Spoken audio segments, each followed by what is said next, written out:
I'm photographer David Bergman, and this is 2-minute tips for Adorama TV.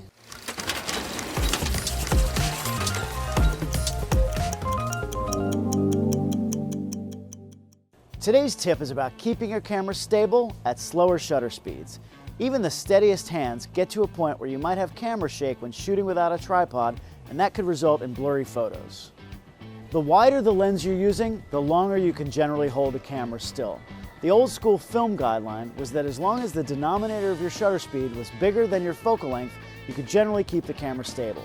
So for example, if I'm using a 50mm lens, I want to shoot at least a 50th of a second or faster.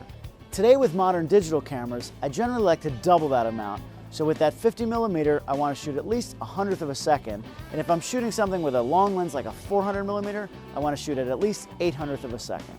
Some newer lenses have image stabilization built into them, and you can also bump up your ISO to get faster shutter speeds.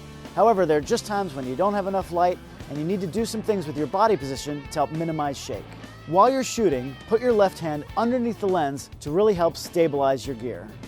Keep your elbows tight to your side and spread your feet apart just a bit to give you a solid, steady stance. It helps if you can lean up against something solid like a tree or a wall.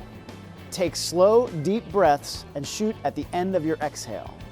When I shoot, I like to look through the viewfinder instead of using the LCD screen on the back of the camera.